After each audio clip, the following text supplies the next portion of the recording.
Good morning, everyone. Just a little thought here about death, one of my favorite subjects. So, I'm listening to Introduction to the Devout Life again, and I think I'm on chapter 13 or 14 where he's talking about death.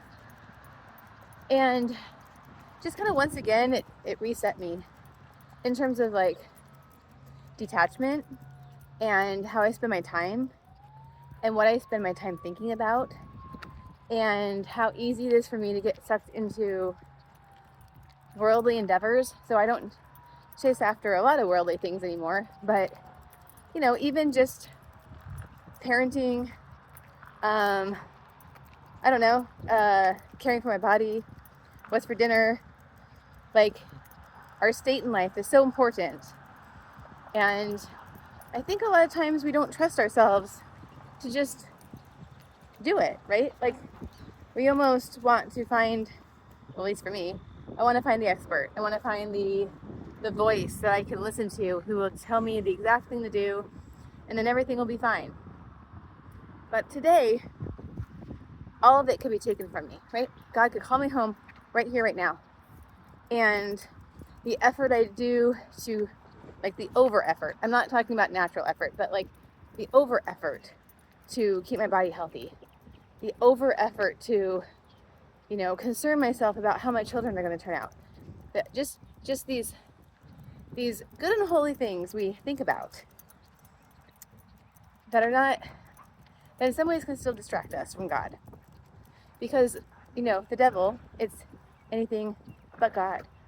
So it can be your marriage. It can be that way you want to help other people. And when Saint Francis of Sales is talking about, you die in this body that was once so loved, everyone's kind of disgusted by it. And they're so eager to like put it in the ground and be done with it. And then, you're kind of no more like after that, right? People that you made an impression on will continue to think about you from time to time. Good morning. But ultimately, they move on, right? And so, and you know this from having people pass away in your own life. And so we have to remember that like our primary relationship must be God. And it must not just be God in our morning prayers, and it must not just be God in our evening prayers, but it must be God all day, every day. And that doesn't mean that we get to spend all day in front of the Blessed Sacrament, and it doesn't even mean we get to go to daily Mass. Because as women, we have a state in life and a duty, and our duty is to our family first. We do have to provide the meals and clean the homes and educate the children. We do have to kiss the boo-boos and provide structure and love well, right? And fathers, you do have to go to work. You do have to provide monetarily for the worldly things of this world, for the health of your family while we are here. But the purpose is not, those are not the ends. Those are just the means to the end, which is virtue, which is sanctification, which is becoming so close to God that you feel His presence in you all day, every second of the day.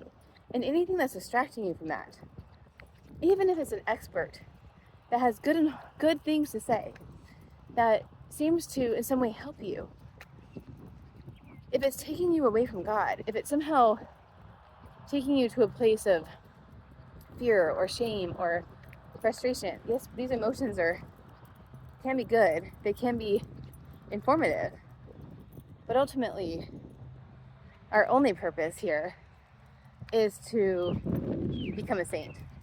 And so this morning, just wanted to encourage you to think about the week ahead and to think about what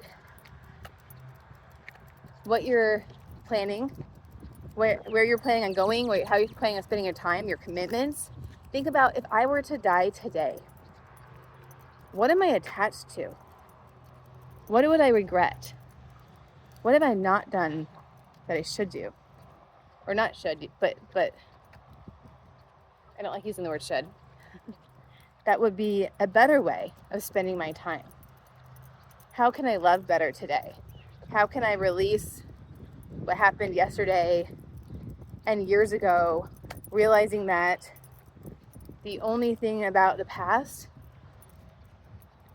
is that it can weigh us down to becoming saints. Like, think about the more you become a saint, the more light and joy you feel. And the more we cling to the past or other people's imperfections, the more we feel weighed down and stuck and sad and angry. And if you were to die today, what's the thing you need to release so that you can go to your particular judgment and say, Jesus, I did everything I needed to do today. Doesn't mean you did all the things, because we can never do all the things in one day. You know, the whole idea of like, live today like it's your last.